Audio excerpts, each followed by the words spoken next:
ఏంటన్న పరిస్థితి ఏంటి? ఈ భూమి విలువ ఎంత? ఇది ఎన్నో సర్వే నంబర్లు ఉన్నది, ఎన్ని ఎకరాలు ఉన్నది? ఇంత మరి ప్రభుత్వము ముఖ్యమంత్రి కాకముందు రేవంత్ రెడ్డి ఏమన్నాడంటే ఇక్కడ బీఆర్ఎస్ ప్రభుత్వం వాళ్ళు మిమ్మల్ని లేవాలే ఇక్కడ నుంచి అని అంటున్నారు. మేము అధికారంలోకి వచ్చినాక ఇక్కడ ఇండ్లు కట్టిస్తామన్నాడు. ఆ ముచ్చట ఏందాక వచ్చింది అంటే బీఆర్ఎస్ సర్కార్ మాత్రమే పేదవాళ్ళకి ఇండ్లు కట్టిస్తాం ప్రభుత్వ ప్లేస్లలో అని వాళ్ళు అంటే దాన్ని ఒక రాజకీయంగా తీసుకొని మేము ముఖ్యమంత్రి అయిన తర్వాత మా ప్రభుత్వం అధికారంలోకి వస్తే మీకు ఇక్కడ స్థిర నివాసం ఉండడానికి ఇండ్లు ఇస్తాము అని చెప్పాడు. మరి ఈ రోజు ఎందుకు ఇంత బుల్డోజర్ దాడులు ఎందుకు అవుతున్నాయి? ఎందుకు ఈ పేదవాళ్ళని చూసి ఎందుకు ఇక్కడ ఈ గుడిసెలను కూల్చేసే పరిస్థితి కనిపిస్తుంది మనకు? చెప్పాలంటే చాలా విచిత్రమైన బాధాకరమైన రోజులు మాయి. ఈ గుడిసెల్లో బతికే వాళ్ళ బీద వాళ్ళవి బీదవాడి గురించి ఆలోచన చేసే ప్రభుత్వాలు వస్తాయని ప్రజలు ఓట్లు వేస్తున్నారు.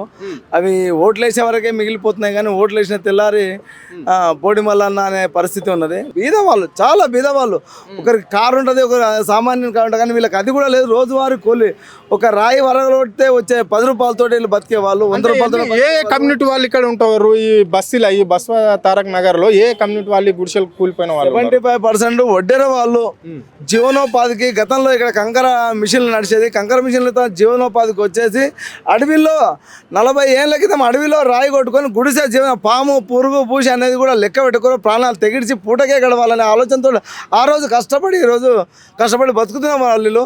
ఇప్పుడున్న పరిస్థితిలో పీసీసీగా ఉన్నప్పుడు నేను వచ్చినా మీకు అవిస్తా ఇవిస్తా మీకు ఏదేమైనా సరే ఇక్కడే కట్టిస్తాను, ఇంద్రమైన్లు కట్టిస్తాను మాటిచ్చాడు. కానీ ఇంద్రమైన్లు కట్టించాను 18 నెలలు కట్టించాను. ఫస్ట్ ఈ కాన్సెన్స్లో ఈ గుడిసెలకే చేస్తాను ఆయన మాటిచ్చాడు. అవన్నీ వీడియోలు ఉన్నాయి, పేపర్ స్టేట్మెంట్లు ఉన్నాయి, అన్ని ప్రజలు కూడా ఆశిస్తారు ఇస్తారని. కానీ ఇప్పుడు 18 నెలలు గడిచినా కానీ ఇక్కడ స్థానికంగా ఉన్న ఎమ్మెల్యే కూడా స్పందించట్లేదు.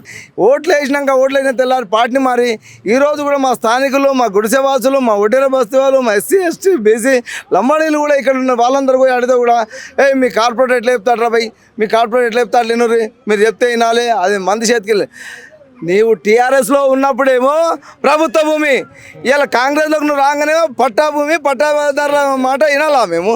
ఇది ఒకసారి నువ్వు ఆలోచించుకోవాలి. నీ కింద అధికారులు ఒక కలెక్టర్ ఉండు, నీ కింద ఒక ఆర్డీఓ ఉండు, ఒక ఎంఆర్ఓ ఉండు. మరి వీళ్ళంతా తెలివి తక్కువ అధికారుల చదువుకొని ఐఏఎస్ లైరా, రాజ్యాంగం ప్రకారం బతికిన ఐఏఎస్ లైరా, ఐపీఎస్ లైరా. కాబట్టి నేనేం చెప్తున్నా అంటే ఇప్పుడు ఇంత చదువుకున్న ఐఏఎస్ ఐపీఎస్ని చేతి కింద నువ్వు ఒకేమో ఇంతమంది ఓట్లేసి గెలిచిన ఎమ్మెల్యేనే ఇలా దుర్మార్గమైన మాటలు మాట్లాడితే చుట్టుపక్కల జనాన్ని కాపాడే అధికారులు కూడా ఇట్లా దుర్మార్గమైన పనులు చేస్తే మరి సామాన్య పరిస్థితి ఏందో ఒకసారి ఆలోచించవలసిన అవసరం ఉంది. నా పేరు రమా అండి.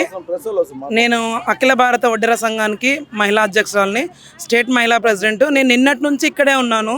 నేను ఒకటే అడుగుతున్న నాయకులని, ప్రజల్ని పాలిస్తామనే నాయకుడు ఇక్కడికి ఎవరు రావట్లేదండి. ప్రజల్ని పాలించడానికి నాయకులు ఉన్నారా? ఎమ్మెల్యేలను, ఎంపీలను, మిగిలిన వాళ్ళని అధికారులని పాలించడానికి నాయకులు ఉన్నారా? మీరు అలాంటి నాయకులు అయితే ప్రజల వద్దకి ఎప్పుడు రావద్దు. ప్రజల్ని పాలించే నాయకులు అయితే ఇక్కడికి రండి, ప్రజల కష్టాలు తెలుసుకోండి, ప్రజల అవసరాలు తీర్చండి, ప్రజలకు ఏం కావాలో తెలుసుకోండి.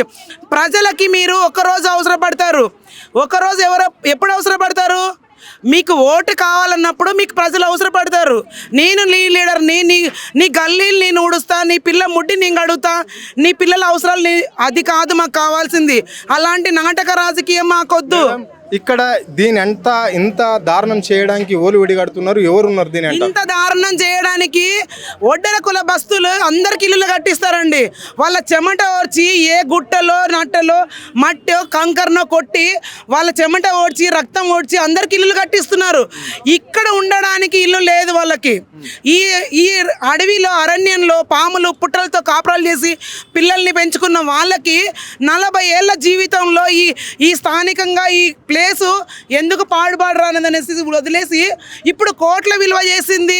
మేము మిమ్మల్ని పాలించినాం, మీరు ఎక్కడికి ఖాళీ చేసి ఎక్కడికో బోండి అని ఎంతవరకు న్యాయం? మాకు అధికారంకి వస్తే, కాంగ్రెస్ పార్టీ అధికారంలోకి వస్తే మీకు అందరికి ఇండ్లు కట్టిస్తాం, ఇక్కడ ఇందిరమ్మ ఇండ్లు కట్టిస్తాం అన్నారు. మరి ఎంతవరకు ఇంప్లిమెంట్ అయింది? ఎందుకు మరి ఇంత ప్రభుత్వం వచ్చి కూడా 18 నెలలు అవుతుంది కదా, 18 నెలల నుంచి కూడా ఇక్కడ ఉండే వాళ్ళకి బస్సులా ఈ బసవ తారక నగర్ బస్సు వాళ్ళ వాసులను ఇప్పటికైనా ఎప్పుడన్నా ఒకసారైనా కలిసాడు? ఎప్పుడు కలవలేదండి. ఆయన పీసీసీగా ఉన్నప్పుడు ఆయన వీళ్ళకి మాట ఇవ్వడం జరిగింది. నేను గెలిస్తే ఫస్ట్ మీకు ల్యాండ్ అలాట్మెంట్ చేస్తాను, మీ గవర్నమెంట్ ఇల్లు కట్టిస్తాను, పక్కా ఇల్లు కట్టిస్తాను మాట ఇచ్చారు. ఓకే, మాట ఇచ్చారు, ఇన్ని రోజులు రాలేదు. నీ బిజీలో నువ్వు ఉండొచ్చేమో, కానీ ఇక్కడ పేద ప్రజలు బతుకుతున్నారా చస్తున్నారా అనేది ప్రోగ్రామ్ బయటికి వచ్చింది. కనీసం ఇప్పటికైనా రావాలి కదా. మీరు మాట ఇచ్చిన మనిషి గుర్తు పెట్టుకోలేదు, మీరు మర్చిపోయారు. మేము గుర్తు చేస్తున్నాం, మాకు ఇచ్చారు మీరు మాట, కానీ ఈరోజు మాకు మాట ఇచ్చిన దాన్ని ఇంత దూరం వచ్చి వీళ్ళ రోడ్డు మీదకి వచ్చి చస్తున్నారో బతుకుతున్నారో తెలుసు. ఇంతమంది రౌడీలు వచ్చి కొడుతున్నారు.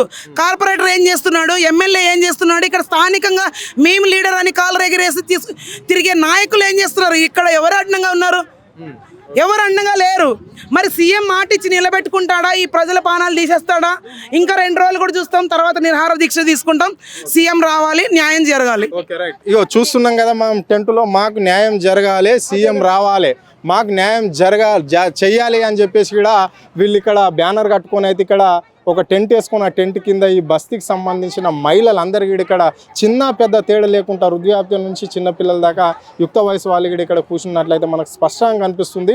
కానీ నిన్న మాత్రం ఇక్కడ దారుణమే చోటు చేసుకుందని చెప్పుకోవచ్చు. ఇక్కడ కొంతమంది మరి ఎవరు పంపించిన గుండెలో ఎవరు పంపించిన రౌడీలో తెలియదు, కానీ కొంతమంది ఇజ్రాయల్ కూడా వచ్చేసి ఇక్కడ వీళ్ళను ఇబ్బందులు పెట్టడం, వీళ్ళని కొట్టడం అనేది అయితే జరగడం అనేది జరిగింది. ఇక్కడ మనం ప్రత్యేకంగా ఇక్కడ బాధ్యతలు కూడా ఇక్కడ ఉన్నారు, వాళ్ళని అడిగి తెలుసుకున్న ప్రయత్నం మనం చేద్దాం. చెప్పమ్మా, నిన్న ఏం జరిగింది, ఎవరు వచ్చారు, ఎందుకు మీ ఇండ్లు కూలిపోయినాయి? కొంతమంది మీటింగ్ పోవాలన్నారు సార్. భరత్ అన్న వచ్చిండు, మీటింగ్ పోదామమ్మా, కలెక్టర్ ఆఫీస్ పోదాం. ఇక్కడ తెల్లపూరు ఆయన. అయితే మాకు ఒక రోజు రాత్రి అన్నం పెట్టిండు. ఏ పార్టీ అయినా? పార్టీ ఏం లేదు, తెలియదు నాకు. అయితే ఆయన వచ్చిండు, అన్నం పెట్టిండు మాకు. పొద్దున పోదాం అమ్మ, కలిసి వస్తాం సీఎం సార్ని కానీ కలుద్దామని చెప్పిండు ఆయన. అయితే వీళ్ళు ఏం చేసినట్టు సగం మంది వెళ్ళిపోయారు. మేమే ఉన్నాం అక్కడ, ఎవరు 4 ఆడలు ఉన్నాం, ఇంకెవరు లేరు ఆడ. ఒక ముసలాయన 4 ఆడలు ఉన్నాం. అయితే మేము ఏం చేసినాం అంటే గుడి చేస్తున్నాం. తెల్ల కార్లోనే ఒక 4 వచ్చిర్రు ఒక అర్ధ గంట ముందు. వాళ్ళు 12 గంటల 20 నిమిషాలకి 12-10 నిమిషాలకి అట్లా వచ్చేసి వాళ్ళు వెళ్ళిపోయారు. ఈడువెళ్ళి తీసుకుంటా వెళ్ళిపోయారు. నేను అన్నా కదా, ఇంకా రోజు వీళ్ళ చూసిందేలే, ఇంకా ఎందుకు వీళ్ళతోనా, మన దగ్గరకు వస్తే మనం మాట్లాడాలా, ఎందుకు రోడ్డు మీద పోయేటోళ్తాం నేను అనుకున్నాక వాళ్ళు చూసుకొని పోయిన తర్వాత ఒక అర్ధ గంట సేపు కానీ కాలేదు. మొత్తం నా ఇంటి ముందు నుంచే దిగిరేసారు. మొత్తం నా ఇంటి మీద చేసేసారు. వాళ్ళు ముస్లిమ్స్ వాళ్ళు ఉన్నారు అక్కడ. వాళ్ళు అన్నారు కదా, మీరు ఇక్కడ లేడీస్ ఉంది, ఆ లేడీస్ ఏమన్నా అయితే మీకు కంప్లైంట్ ఇస్తాం పోలీస్ స్టేషన్లో అని అనగానే నా గుడిసె వదిలిపెట్టారు. మొత్తం ఒక 20 గుడిసెలు మొత్తం ధ్వంసం చేసేసారు. అంటే మన వాళ్ళు ముఖాలకి బట్టలు కట్టుకోరు సార్, చాకులు పెట్టుకోరు, లాఠీలు పెట్టుకోరు, కర్రలు పెట్టుకోరు. అంటే అక్కడ నుంచి వచ్చినప్పుడు వాళ్ళు దాపెట్టుకున్నారు, ఆయన వాళ్ళ వస్తువులు వాళ్ళు దాపెట్టుకున్నారు, చాకులు అవి వాళ్ళకి సంబంధించినవి. అయితే రాళ్ళు పోలి మన బస్తీలోకి వచ్చినాక తీసుకున్నారు వాళ్ళు. కర్రలు కానీ మా కాడున్నాయి. రాడ్డు తీసుకున్నారు వాళ్ళు. రాడ్ అంటే ఆ రాడ్డు కాదు, లాఠీ లెక్క ఉంటుంది, అది నేను చూపిస్తా కానీ. అయితే అవి తీసుకొని వచ్చిర్రు. మేము ఏమన్నా అంతసేపటి వరకు మా మీదకి వచ్చేసరికి మేము ఇంకా ఎక్కువ చేసిరు. వాళ్ళు ఎక్కువ చేసేసరికి మేము అడ్డుకునే పోయేసరికి మమ్మల్ని కొట్టిరు సార్, మమ్మల్ని కొట్టిరు. ఎంతమందికి దెబ్బలు తాకినాయి? మరి ఎవరన్నా ఉన్నారా గాయపడ్డవాళ్ళు? ఉన్నాం సార్, మేము చాలా మంది ఉన్నాం. అయితే కొట్టేసిరు. కొట్టేస్తే 30 మంది బొందలగడ్డ సైడ్ వెళ్ళిపోయారు. 30 మంది బొందలగడ్డ సైడ్ వెళ్ళిపోయారు.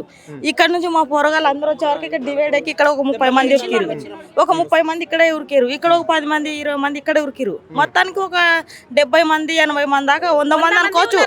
దగ్గర 100 మంది ఉండొచ్చు. మా వరకు వచ్చిందంటే 60-70 మంది మా గల్లీ పొడితో వచ్చేసి అడగలేరా అమ్మ, మీరు ఎవరు, ఎందుకు వచ్చారు, మమ్మల్ని మా మీద దాడి ఏంటి, మీకు మాకు నువ్వు ఎందుకు నోర్మి, నీకెందుకు నోర్మి, ఎవరు మీరు మీకు ఎవరు ఉన్నామన్నారు ఇక్కడ దాటి మాట్లాడి ఇక్కడ నుంచి అని చెప్పేసి కర్రలు తీసుకొని మా మీదనే దాడి చేసేసారు. మొత్తానికి మేమేం చేస్తాం, అట్లా గలీజ్గా తిడుతుండిగా ఆయన గలీజ్ తిట్టేసరికి పోరలలో వచ్చినాక మళ్ళీ ఇటు 30 మంది ఉరికిరు కదా, వాళ్ళు ఎమ్మడ పడ్డాం మేము కానీ. ఇక అక్కడ దొరికేసిరు. ఒక 5 మంది వాళ్ళని పట్టుకొచ్చి రూమ్లో వేసినాం. అట్లా జరిగింది సార్, మా మీదనే దాడి చేసేసారు.